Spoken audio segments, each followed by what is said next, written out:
So I think that even in imposter syndrome comes into play with being a parent.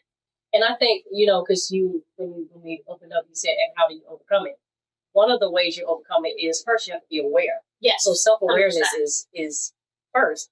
And that's what I heard you say when you were talking about, like a parent, you're questioning yourself, am I doing it right? Or am I doing it this way? You're aware. Your awareness is being sharpened, so that's a good point. Yeah. And again, because, I love, my little whiteboard, I've always got my sayings. And I think I said this in one of the other ones. I said, change can only happen when you believe the truth more than you believe the facts. And like, I did have a parent and, this client, it was just so struggling and operating from fear and this, and I'm just looking at this, kind of like, are you a good parent? Are you a good parent? I literally, are you a good parent? Are you a good parent? Are you a good parent? Couldn't even get there. Are you a good parent? Well, are you a good parent? And I just stayed right there. And finally, this time, he goes, yeah. I said, then own it. Then own it.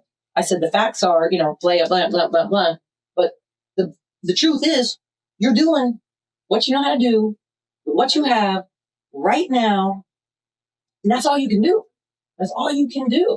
But you have to believe I am a good parent and I am doing everything that I can. And that's, we all have to do that, But I think part of imposter syndrome too is playing the comparison role. Like we compare, and I'm pretty sure we've all done it at one point in our lives, but comparing your parenting to someone else's parenting, or comparing your level of success to somebody else's, or the way your profession to someone else's. Just because they're chapter 10 doesn't mean your chapter 3 that you're on is not success. Right. So that's a lot of the imposter syndrome as well, is that comparing. Oh yeah, we definitely compare a lot. Mm-hmm. And I mean, and especially in, any kind of field where, you're trying to grow what you're building, whether you're a business owner, whether you're a doctor, and there's people that are out there doing amazing things and you compare yourself to everybody else.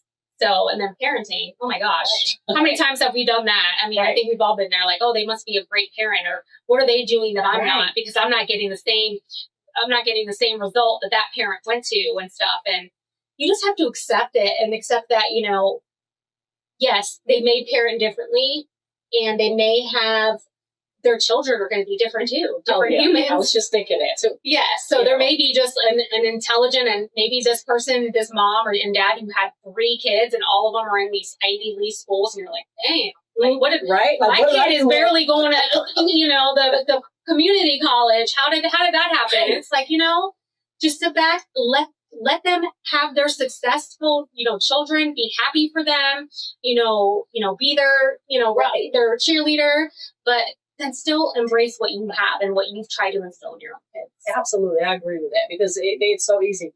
I used to say, this is personally for me and it's nothing against anybody else, but I'm like, okay, so my kid didn't go to this Ivy League college, or my kid didn't go here, but my kid is not breaking the laws. They have a good job. They're learning. So it's what works for you, and seeing, be your blessings and not comparing them to somebody else's, because if you do, you'll always think that your level of success is like where you're just horrible at everything. I guess staying in your own lane, not swerving over into somebody else's. Listen, I'm in everybody's lane, so driving all over Creator, so I get a whole ticket. But being an athlete, listen, that's all you do is because everything you do. But it's not. I think that's why comparison. I always looked at it differently, because it wasn't a comparison of like a person. We were trying to beat each other, and competitive. Right. So I think, a lot of times, like when people would say, oh, she's got this or he's got that, I really do. I was even thinking about what y'all said, and thank God that was not one thing I had to, because I think I was so in tune just in competing that you cannot compare. You know what I mean? You can't, because you learn everything else. But even as a coach, like people say, and I was like, no. I said, you gotta worry about you. That they don't, because comparison that's embedded in insecurities, because it's just like, why would you? Right. Apples, oranges, bananas. Like, here we are, but we're the trifecta. We're a whole fruit bowl. Comparison is the thief of joy. I like that. Girl, the Comparison thief is the of thief joy. of joy. Hey, Joy is hey. comparing. Yeah.